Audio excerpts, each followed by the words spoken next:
introduce David Horsup, who is our presenter today and monitoring and answering questions. We are doing a repeat of a very popular session he did at the Member Summit last fall. David is the Vice President for R&D of the Energy Services Division of Nalco, which is an Ecolab company.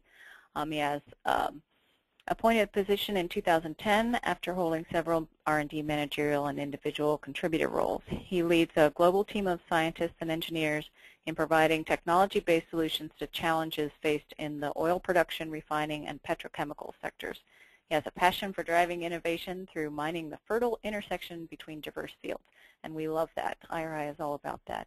He has 20 years of research and development experience in the oil and gas industry.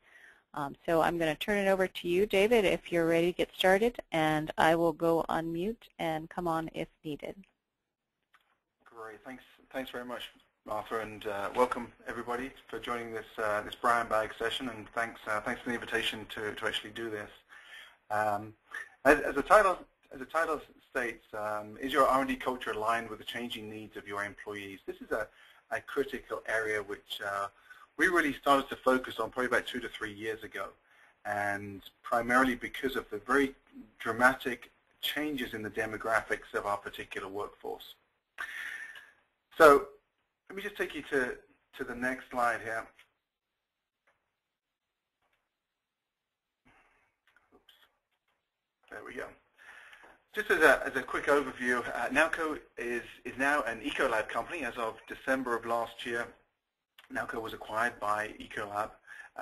Ecolab is now a company of approximately $11 billion in revenues in 2011. Historically, Nalco has served a very diverse base of customers. We had about 12,000 employees, but we were focused in many different areas. A lot of the focus areas were around water treatment technologies in many different industries, as shown in the pie chart on the bottom left there. The Energy Services Division represented about 40–45% of the total portfolio, total revenue of the energy of the Nalco company. Okay, and energy is split into both upstream and downstream energy. And energy, I mean petroleum-based energy sources, oil and gas. So really, we are the mission of Nalco for many years has really been around helping our customers meet their sustainability goals. So that's the context. Again, I lead the energy function, the energy R&D function, and so initially this initiative was really focused on energy primarily, because some of the specific activity that goes on in the energy industry, and it's very much a growth industry, and there's a lot of shifting of personnel around because it's such a hot industry segment, and it has been for the last 7 or 8 years. But now we're expanding this initiative across the whole of Nalco and ultimately into parts of Ecolab as well. Okay, I'd like to just start off with a quote here, which is one of my favorites, that technology is truly only technology for those born before its launch, and that is so true, and I keep reminding myself of that. You know, for a lot of people today, a cell phone is not technology. Many of us of my generation think of cell phones as being terrific technology, but many people, that's all they've known. They've been grown up literally with smartphones or with cell phones in particular, and so it's not technology. And that's a very critical thing to bear in mind as we go through this. What I'd like to talk about today really breaks into 3 distinct areas. One is to take a look at the changing workforce demographics on a global basis, and then really focus into one particular demographic, which I'm calling the net generation, which I'll define in a few moments, and some of the key characteristics of that generation that are absolutely critical for fulfillment for that generation. And then I'd like to share some examples on how to integrate the net generation, this particular demographic, into an R&D organization to drive innovation and manage some of their expectations. So the first part really is changing workforce demographic. This is some data pulled out from a couple of years ago. Really, when you look at the U.S. demographic, the working population. And what you can see there is the 27% of the population is this so-called net generation, or Generation Y as they're more commonly known. They're also known as net generation because they've literally grown up with the internet at their fingertips. Very different from a baby boomer generation or the Generation X. And then, of course, the following Generation Y, there's a so-called Generation Z or Generation Z, which represents about 13% of the population. But really, I want to focus on this net generation because there are some very specific requirements that this generation has for fulfillment in the workplace. If you look at it, the population or demographics by country, some interesting data. That if you look at the population under 30 years of age, you can see that in India and China has a huge population, obviously initially, but has very large percentage of their population under the age of 30. Tremendous amount of people in both India and China that are specifically in that demographic. So really the epicenter of this particular demographic is clearly in Asia. However, the driving forces that influence this generation typically today come from the West. Okay. If we take a look at the growth in this part of this demographic, if we look at the percentage of the population that is under the age of 25, what I've just highlighted here is some of the key countries in the sort of brick regions here. And you can see that the significant growth in that demographic from 1980 to 2005, India is up 52%, China's up 32, is up 46%, United States is up 11%, Brazil is up 22%. So that demographic, that critical demographic, is actually growing in many of the countries around the world today. So it's not a North America issue, it truly is a global issue here. Okay, so a few years ago, I started to recognize this in our particular space, and I look at the demographics for my particular energy R&D team. This is what I saw. This is in 2010, and you can see it's very heavily skewed to this net generation. So typically, those individuals that are under the age of about 35, very heavily skewed there. If you compare that to where we were back in about 2000, a significant shift in the demographic that's actually gone on. Some of the people that were there in 2000 have retired. We've hired an awful lot of fresh PhD graduates, postdocs, that really fit right into that net generation. So the whole demographic has changed, and consequently the needs of the workforce has changed as well.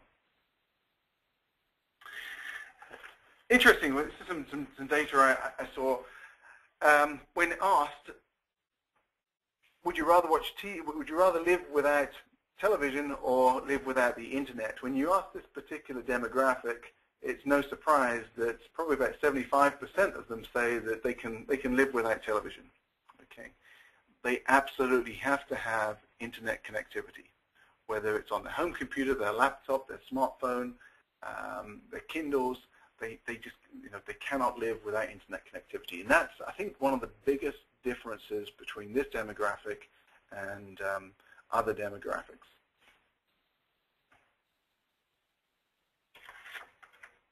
The other interesting thing is that it looks like the average IQ is also on the rise, typically increasing about 3 points over about each decade, typically increasing about that sort of rate. So not only is this workforce is not only being connected more into the internet and into some of the latest technologies, they're also getting progressively smarter. So there's tremendous potential here if it can be leveraged effectively.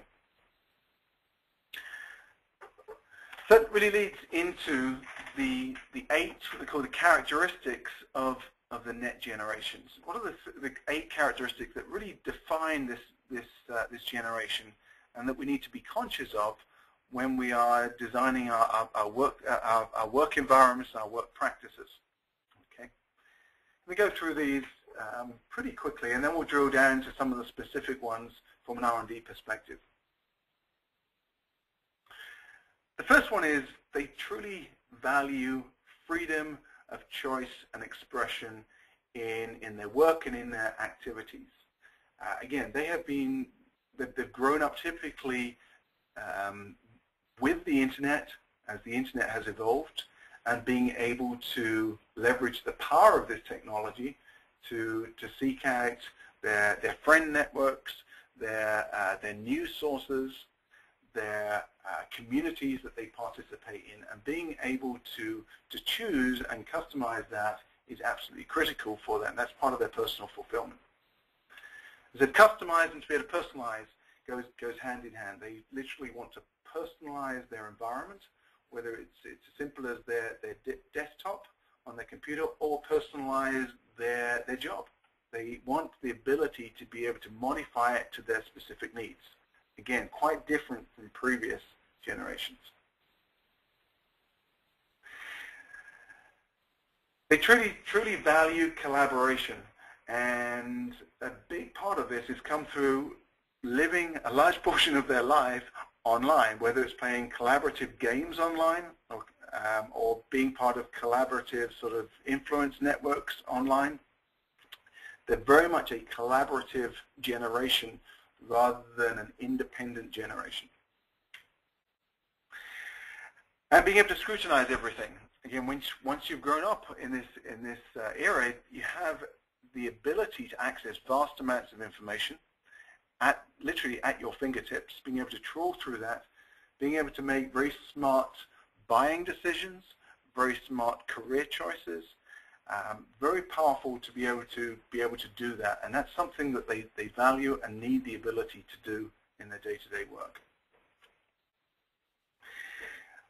Insisting on corporate integrity, and I think more than that, being able to ensure that a corporation's values are completely aligned with their own individual values. They also typically they want to work for companies that are open. They don't typically typically value a lot of secrecy in corporations. In fact, some even value complete disclosure in terms of compensation programs and that sort of thing. So it's very, very different from some of the previous generations. And obviously, they want to have fun. And I think that's a bit of a distinction, because they want to have fun in their workplace in addition to their home life, and the distinction is that the boundaries between the two have been significantly blurred.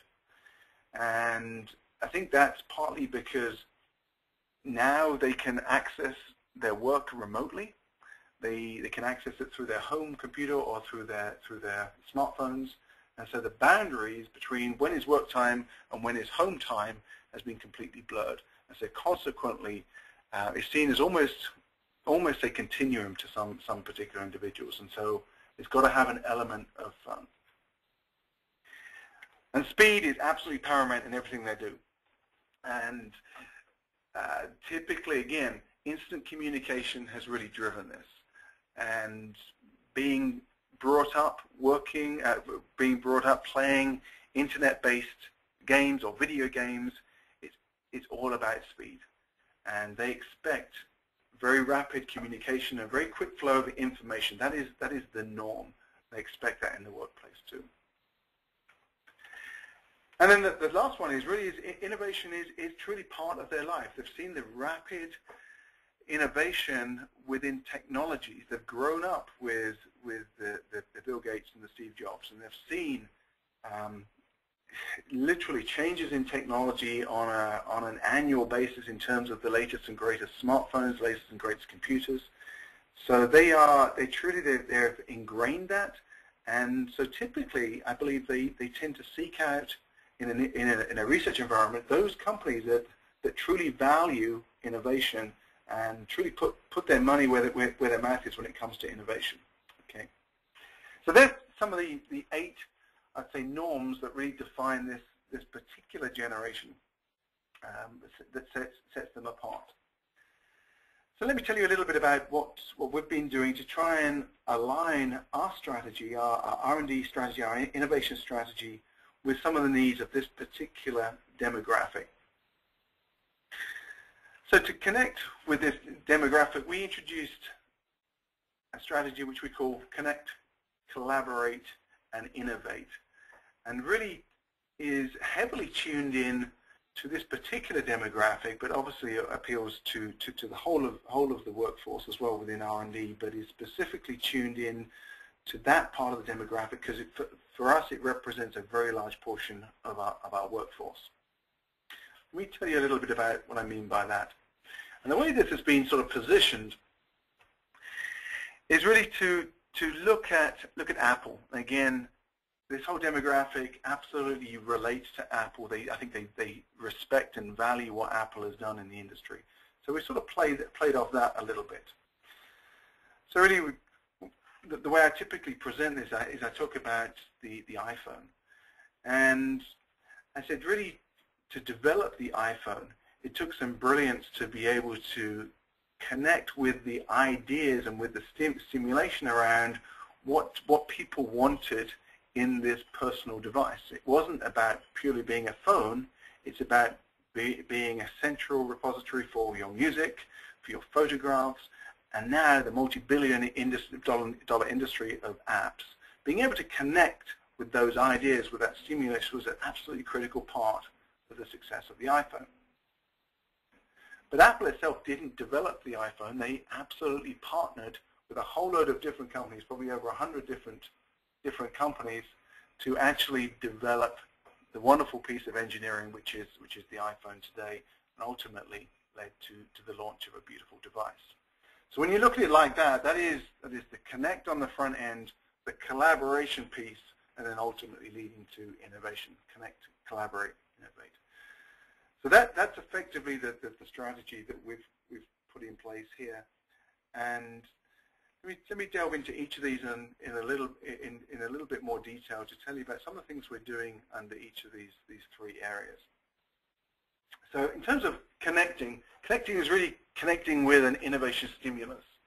And one of the examples I often would share with my team is one of the challenges we have in our industry, working in the energy industry, is corrosion of pipelines, the internal surfaces of pipelines, which are carrying crude oil or gas, and these pipelines may be on the surface of a seabed, maybe 6,000 to 7,000 feet under the ocean. And some of that corrosion is caused by microbes that are present in the oil. And how can we prevent that from happening? Let's look to different industries, and then one example I give is the use of medical stents. And one of the big challenges there is being able to prevent contamination and infection during the insertion of these stents, and going through a treatment, a disinfecting treatment for those medical stents prior to implantation. And the same sort of technology could be leveraged into the oil and gas industry to prevent microbially influenced corrosion. So really being able to connect with an innovation stimulus is absolutely key. And this particular demographic has extremely fertile minds, tremendous resources available to it through its online communities. And if you can harness that and focus that power, can really help you on the front end of innovation. So one of the sources of terrific sources of innovation stimulus actually does reside within the company. Yes, a large portion of companies look externally, and that's obviously the right thing to do. But I think there's a large amount of untapped resources internal to a company that we just don't connect with. And one of the things we did here was really to try and tap into that. We have a very large R&D community distributed around the world, And so there's a lot of stranded intellectual capital. So how do you best connect in with that? So I like to say knowledge truly is our differentiator. However, connectivity is absolutely a limitation when you don't have, even if you do have everybody centralized in one R&D center, truly connectivity is still a limitation. For us, when we've got 10 R&D centers around the world with 1,400 researchers, how do you connect them? How do you know what else is out there? Is there somebody out there that can actually help you solve a problem? So we introduced, we rolled this out. We call this is the string theory. Well, there's a little twist on string theory. It's actually the balloon string theory. And the way I like to talk about this is that if we think of every single researcher in our team as being a balloon with a string attached, that is the intellectual capital associated with a researcher, represented simplistically as a balloon. So each of these balloons, each of these researchers, at some point during their research, they come across some challenges. Maybe they come across a stumbling block in one of their research programs, and they don't know where to turn. They look to their initial work group, the peers they're connecting with on a day-to-day basis, but they can't solve it. However, out there somewhere, somebody within the corporation probably has seen this before. So what we have a large amount of balloons, if you like, around the world, and the challenge is being able to identify who has the answer to a particular challenge. So I represented here, as you can probably see from the mouse, there's a little purple balloon there. So somebody out there has a challenge, and they can't solve it with their immediate work group. However, out there within the company, maybe in a remote location, maybe in China, maybe in India, maybe in somewhere in South America, two people have worked on that particular problem before, maybe in a previous career or maybe their time at university.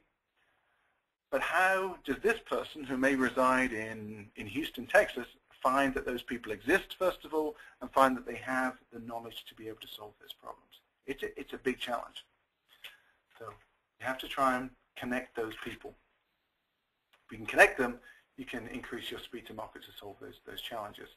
So what we implemented was an internal social, if you want to call it a social networking site.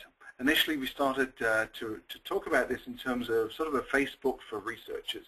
So this is an internal R&D collaboration portal. We call it Nexus, which effectively what it does, it ties all those strings together. So it connects all those balloons, those strings together, and allows a central connectivity hub to really put people in touch who don't know, first of all, that the people even exist, and they don't know the skill set that those individuals have. What I'm going to do is just show you the front page of this particular connectivity portal we call Nexus. This is just the front page of that. Very simple. This was actually designed specifically by some of the net generation. We actually put them on a team to specifically design what they wanted based upon their experiences, what connected with them. And this is pretty much what they came out with. And what we have, I'll show you some of the highlights. Highlighted here in the red circle is an expertise finder, literally keyword driven. Each individual fills out their own information, and you can completely search the expertise there. An area where challenges can be posted, challenges or questions can be posted, and that goes out to the whole of the research community. And you can sign up for specific types of questions, and you get email alerts. And, it's a very powerful platform. Forums. These can be forums by industry type, so there could be one based on oil and gas production or paper manufacture or safety, many different types of industry forums. We also allow the team to have free-form blogging, so they can blog about whatever they're interested in. Typically it's work-related, but sometimes it's not, and that's okay too, because it drives them, it connects them into this platform. Many of them have this as their homepage now on their Explorer. And then also we do regularly, we have symposia, and those symposia are recorded and and a link is put directly into this platform such that the research team can connect directly to this. And then the last area I'd like to highlight is my big idea. And this is a portal whereby any of the research team, and again, this is exclusive to research because there isn't proprietary content in here typically, whereby anybody around the world within research can submit what they think could be the next big game-changing technology for the company, or maybe even technologies which could be targeted for acquisition. And they would submit it through this portal here, and then it's reviewed. Those ideas are then reviewed by the Innovation Council and then decided whether or not they're taken forward as specific projects in our portfolio. So that's pretty much the portal, again, designed and built pretty much by our net generation. And again, we're seeing significant value in a portal like this and really being able to connect that demographic. But interestingly, also, it spans the whole of the demographic we have in R&D. In fact, one of my most prolific users on this is a gentleman who is probably coming up to retirement in the next couple of years. And from him, from his perspective, he is the mentor within the community. Okay, tremendous role for him. The other thing is, and again, very important to this demographic, is that activity within these sort of portals really helps them to steward and manage their own personal brand in the R&D community. So getting back to recognition, one of the main motivators that drives researchers to become researchers is about personal recognition. This gives them a very visible personal outlook or personal soapbox to really manage their own brand within the R&D community. Very, very effective. So really, in terms of the advantages, truly we integrate the advantages, major advantages of social networks into the corporation. And again, very, very, very, very successful. Second one is it really does provide a true central connectivity hub. Connects the whole of the research team on a global basis into a central portal. Allows for the identification of superior solutions coming from the whole of the company rather than just from the specific work group an individual may be in. And then ultimately, this leads to an increased speed to market. So following the connect theme, again, that's one of the things we've done in the area of connecting people. We also enable our teams to have free access to pretty much anywhere on the internet. Obviously, we have IT policies in place, but they are free to scour pretty much all the sources within online communities and participate in those. We don't want to limit their access on online portals. The other thing we've done is really try to create specific areas to really get face-to-face connections as well. One of the things we did, we put in what we call a creativity corner, which is an area whereby we provide free coffee, trying to work on the Starbucks effect, whereby individuals will go in, maybe connect with somebody they've never met before or from a different work group.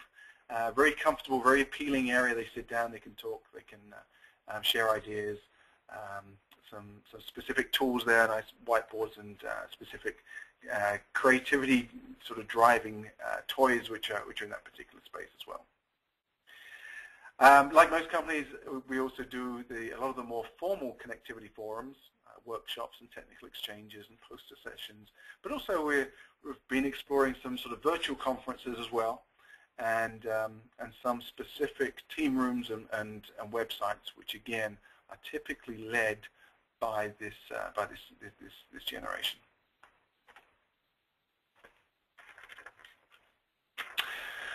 So in terms of collaboration, this typically what we've done with our net genners, we've put them on some very big, high value, tough problems. We give them a lot of exposure. Again, they're very smart, they're very enthusiastic, they want to make an impact, and so we've put them on some very high value, high impact projects. Okay, really trying to give them an opportunity to really go above and beyond. So it could be could be worked into specific teams or work groups. Somebody coined the term zero gravity thinkers in one of the management books, and that's a term I really like, because by putting somebody who's completely new, maybe only been with the company 6 months, but put them on a high impact team to be able to bring completely fresh ideas, we've seen some tremendous success with that. Gives them a great opportunity to raise their profile as well. We talked about the internal social networking platform that we put in place, and a lot of other companies are doing as well. And also these particular individuals, again, are very tuned in to a lot of the social networking sites. So for some of our open innovations, for some of our technology brokerage type activities, working with some of those brokerage companies, and there are many of them out there in the industry, many times we put people from that generation, from that demographic, to lead those initiatives. So working with the Inner Centers and the Nine Sigmas and those sort of companies, getting them to leverage their interests within these terrific tools.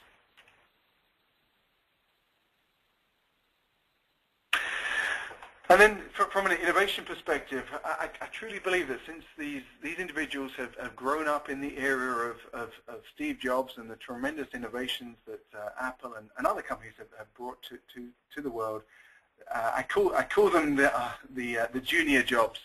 A lot of these individuals are very passionate about the change that some of these companies like Apple have brought to the world, and they want the opportunity to do the same, and they want to be given the opportunity, the space, the freedom to do that. And it's being able to manage that and to be able to leverage that effectively into the work group. I talked about the My Big Idea platform to capture new ideas, and the Innovation Council. So some of these individuals would be representatives on the Innovation Council to review and vet some of the ideas that come through the My Big Idea portal. To appeal to their desire for speed, generally any new technologies that we're looking to adopt, in most cases would be piloted by the next generation. So whether it's a new specific software platform or a new piece of a new communication tool, in many cases I turn to those individuals first to actually pilot those and be involved with those. The other thing is they're much more prone to risk taking, and in order to, you've got to be able to give them the space to do that, and to take some risks, and to learn from failures, because obviously there will be failures, and it's absolutely fine to fail. But as long as we collectively fail and we understand why we fail and we fail forward, and that we learn from the experience and we're better next time, then absolutely that's perfectly okay. And in fact, some companies even reward failures or reward the learnings from a particular failure, and that's something we're actually looking at as well. So in terms of integration and managing their development, one of the key distinctions, I think, of this particular demographic is that they are very aggressive about their career advancement. And you see this time and time again. They absolutely want to be promoted and move forward with their career quickly. In many cases, they're looking for a promotion within the first year or two, which is a challenge. A lot of conventional systems have difficulty in actually handling that. So one of the things that we've done is actually put in additional levels, additional rungs on the ladder, on the technology ladder, to be able to move to be able to move our people forward faster, to be able to give them that progression. It's always all about upward mobility here. Very clearly defined career paths. Obviously, you need a clearly defined career path for every individual in a team, but really having very formalized, structured personal development plans and regular reviews to make sure the individuals are on track, absolutely critical to really leveraging the success out of this particular demographic. And the other thing is, in terms of learning, I believe that this demographic really likes to continue to learn, but also be part of the learning process and being a tutor as well. So being able to identify areas where this younger generation, less experienced generation, could also be the tutor in many cases, being able to teach and educate others in the team on certain areas is absolutely critical and really plays to some of their direct interests.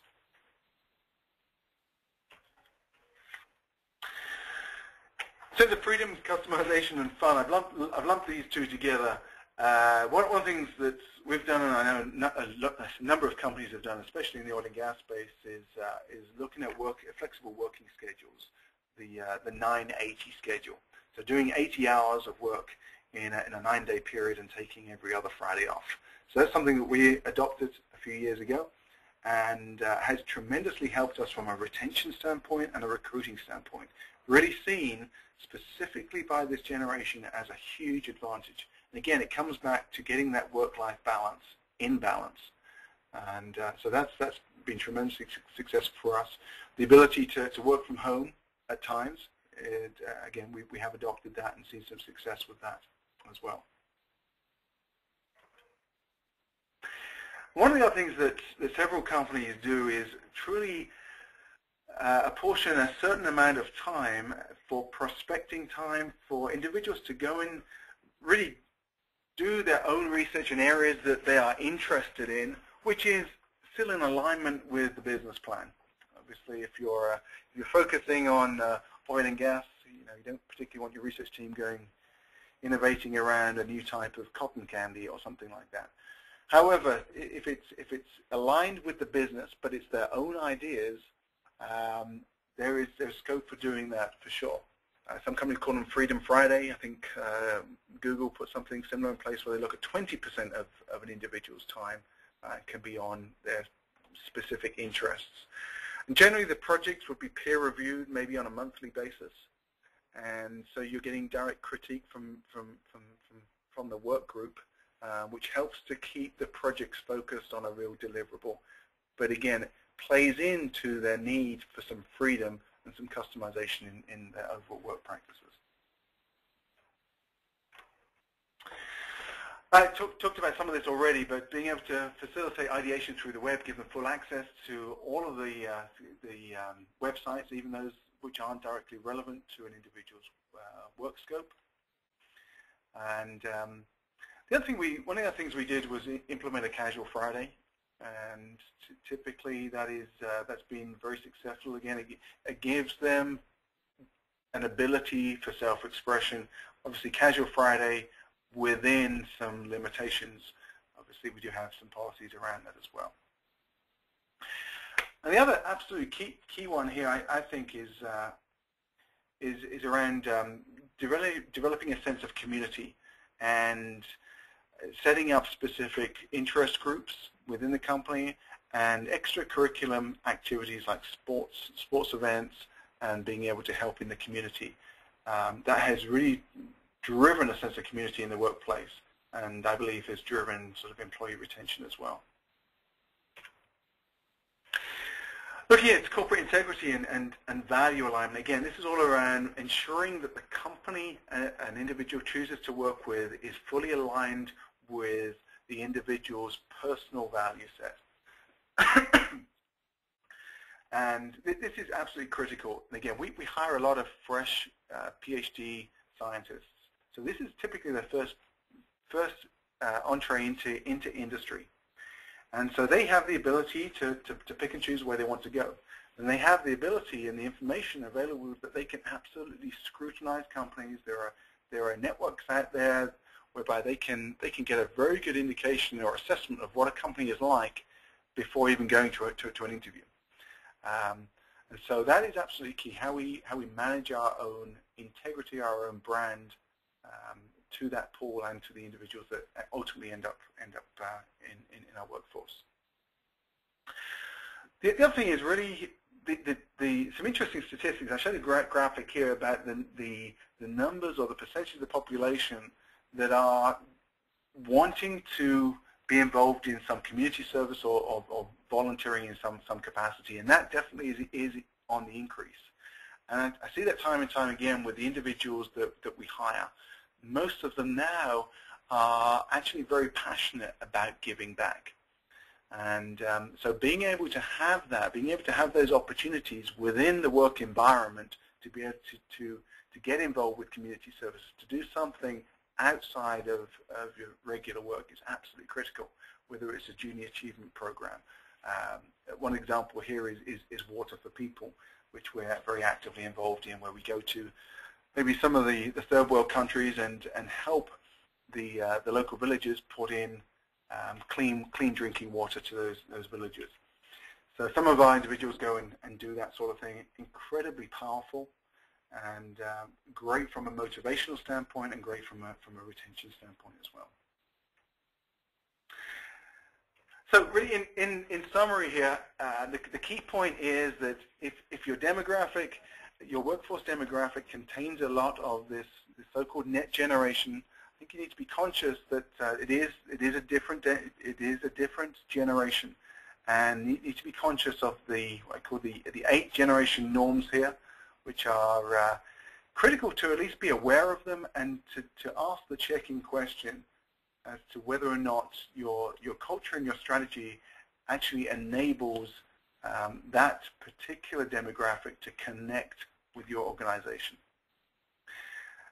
It's a tremendous opportunity. Again, this is a very smart, very enthusiastic team, and if you can connect with them, it's a wonderful opportunity, and it can be absolutely critical to your corporation's success. But it is, as I put it, it's a journey. The culture continues to evolve, fortunately, and so consequently the strategy needs to evolve over time as well. Just showing a few references here, some tremendous books which are out there on this. The top one is outstanding if you're really interested in this sort of thing. Don Tapscott's work is terrific on this, and some other very good references there. And again, I think this will be on the website, so you haven't got to scribble it down now. So I think that pretty much brings us to the end. So thank you, thanks for your attention, and happy to answer any questions that we may have at this time, Martha. Great. Well, thank you, David. And I will work on unmuting folks, but if folks also want to type in a question, we can do it that way as well. So we'll work on unmuting folks, and as we do that, I'm going to ask a quick question to start, David. You mentioned about surveys, that you do surveys regularly with folks. So some changes that you've seen as a result of things that you've initiated, like the portal and others, in terms of the surveying that you're doing? Yeah, yes, we have. In fact, we do fairly regular surveys, actually, but we did a very large one probably about 2 years ago now, and across the whole of the company. We could break it down by research, and specifically drilling into what are the specific areas that we would need to improve on to not just appeal to this generation, but to appeal to our demographics in general. And taking that feedback and then literally working with the team to take on some of the recommendations from the team. And in fact, our connectivity portal, the Nexus portal, came directly out of that. So then formalizing it as a work group and then having a team of individuals, which were primarily from this net generation, go and work it and make it happen has been absolutely key. So yes, we do a lot of surveys, and we take the feedback extremely seriously, and we provide very open feedback to everybody in terms of what came out of the survey, and make sure we drill it down to some actionable areas that we track. We track to make sure we're delivering. Great, and I've got a first question here. I've got a couple questions posted already. The first one from John Wood. What were the obstacles you faced in implementing the changes you've been talking about?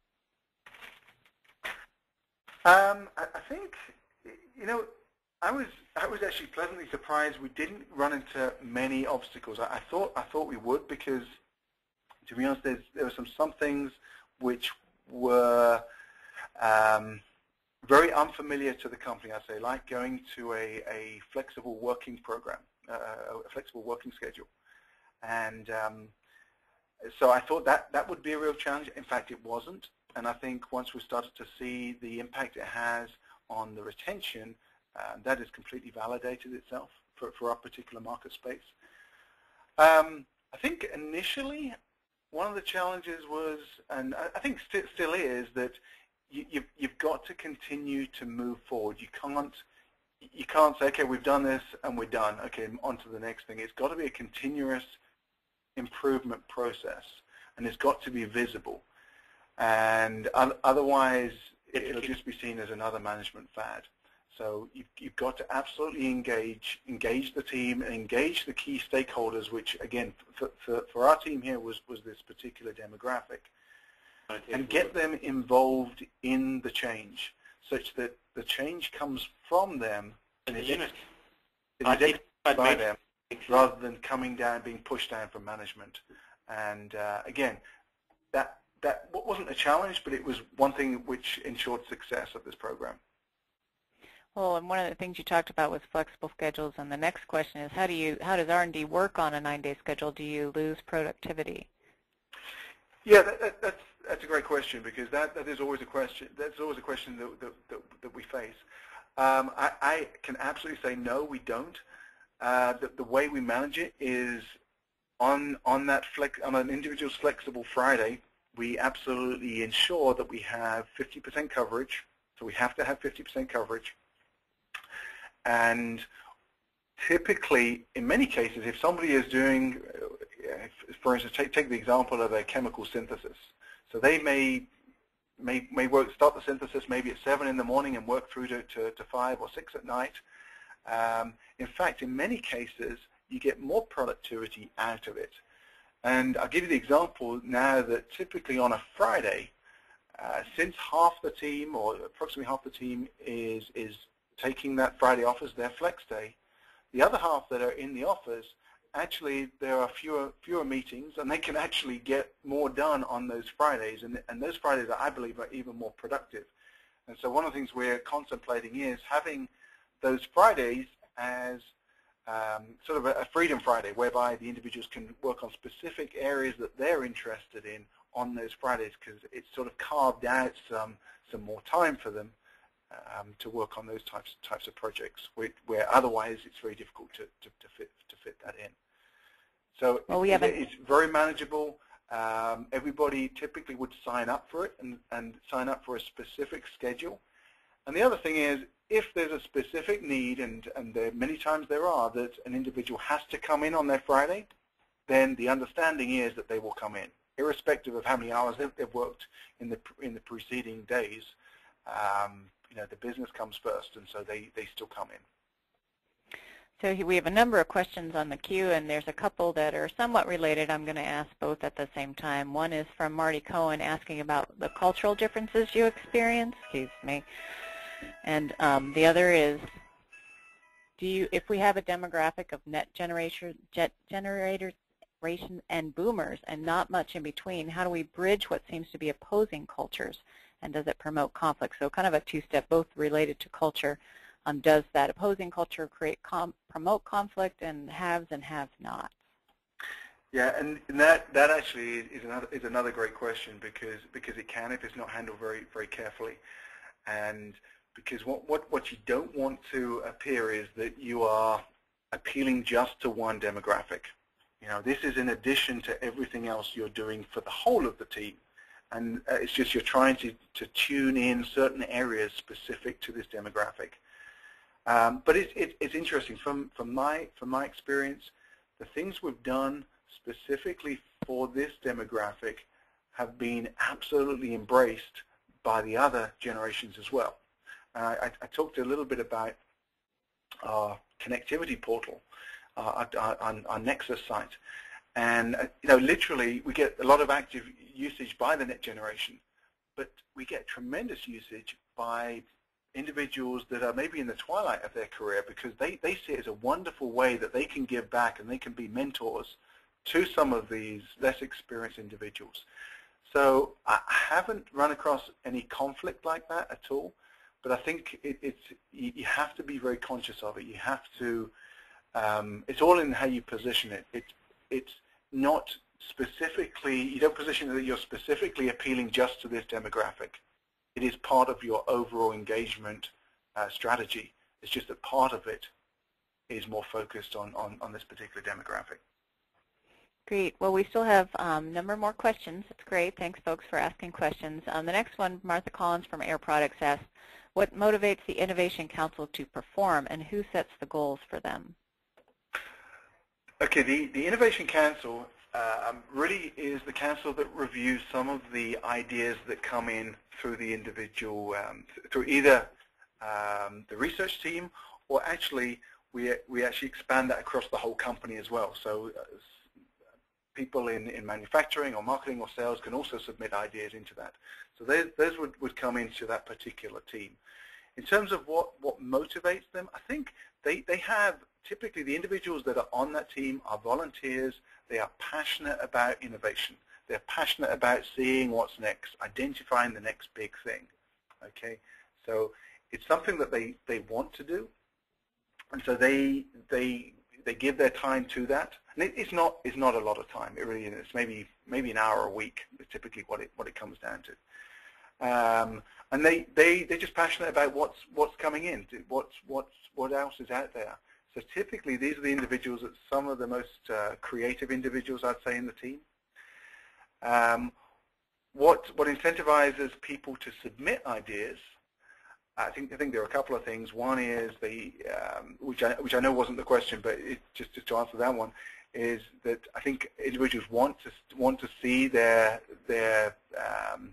idea come through the pipeline. They want that personal recognition. They want to say that, hey, I recommended this, and look at it now. It's a multi-million-dollar industry for us. That's one thing.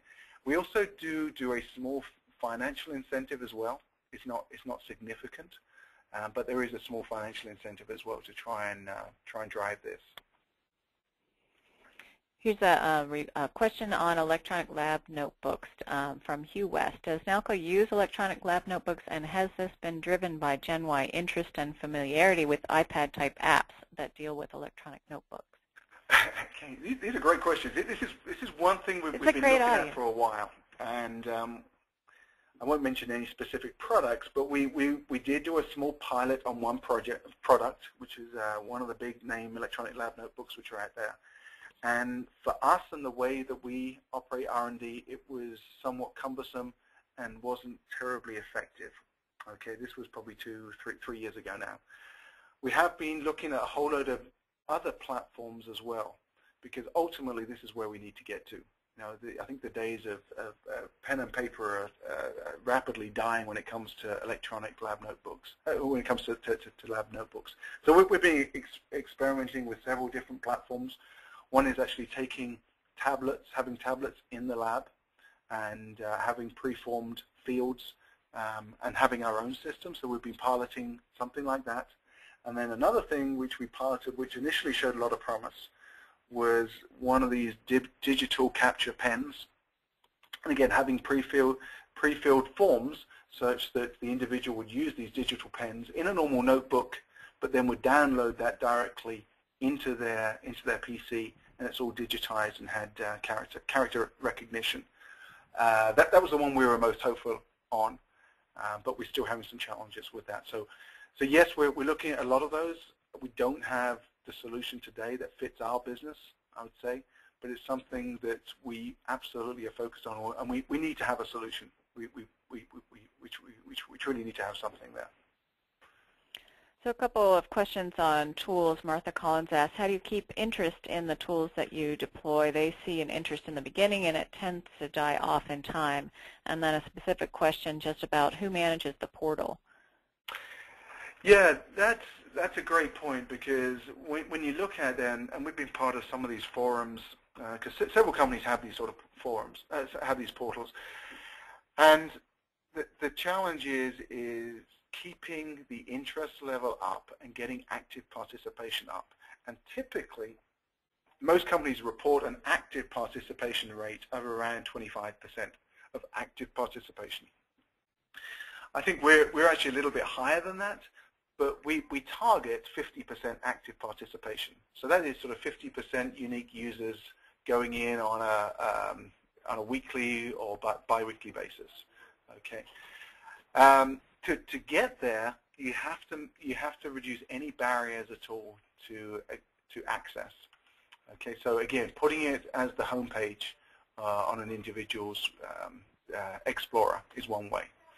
Having commitment from the chief technology officer typically, and again, one of the things we did this, we had our CTO do little welcome videos. We actually had our CEO do a welcome video. We post specific pieces of information in the platform to pull people into the portal. And initially, we also incentivized it as well. So we have a point scheme whereby you get a point depending upon your level of participation, whether you're asking or answering questions or posting in forums or blogs. And at the end of each quarter, the individuals with the highest participation rate would get maybe a $50 Starbucks gift card or something like that. Those sorts of things. The other things we've done, we have a poster campaign around the facility as well, and we promoted at some of our technical symposia as well. So you can't build it and expect people to come because it'll die on the vine. You've got to actively work it and actively promote it. And again, that's another area that's the Net Generation love, and they're typically the champions for that. And sorry if I missed this. Did you talk about who manages the portal? Oh, sorry. Yeah, and who manages it? What we have some admins that manage the access to it. Okay, because we control that very carefully, such that if an individual leaves the company, immediately their access is terminated, and the same when new hires come in, they get access to it. And then we have currently we have one particular individual who oversees the whole portal and is responsible for posting some of the material, even though anybody can post. But he also puts out a weekly newsletter, and that goes out, emailed out, and lists the top 5 questions that week, the top 5 challenges, and some specific fun facts, again, to drive people into it. So we have one overall coordinator. What we also have in some of the forums, we would have moderators in the forums, and they would own the content in their forum and help to connect people and help to monitor that the content is in alignment with our IT policy. And again, that's something we haven't had any issues at all with abuse or cyberbullying, or we haven't had any of those issues at all. Great. One quick, I don't know if this is a quick answer, one last question. Are there any ways to evaluate how your company is doing on the 8 factors, in terms of, is there a best practice in terms of evaluating how you're doing on the factors? Yeah, you know what, I'd say the only way that we can evaluate ourselves really is going on direct feedback from the individuals. And again, we use a lot of surveys. They're not specifically geared to, or they haven't been specifically geared towards these 8 factors, I would say. But inherently, some of those factors are covered in some of the survey questions. And so indirectly, we're approaching it that way. But they're not specifically targeted around those 8 norms. But again, and the key piece is when we get that feedback, is to truly turn it into some very measurable actions, which then we hold ourselves accountable for. Well, wonderful. I want to thank you, David, for the presentation and all of the wonderful discussion on the questions, and thanks to folks for asking questions. Again, these slides are currently up on the web for those who are interested. If you go to the brown bag section, click on the link that's on the home page, and we'll also be posting the recording of this session once we're done, and you can forward it on to others as well. So we hope, thank you again, everyone, and we hope you'll join us next month, May 4th at noon Eastern Time. We're going to be having the Intellectual Assets Management Network is going to be hosting a discussion, and Stuart Melman will be hosting that with others. So please join us then. Thanks again, David. Thanks very much.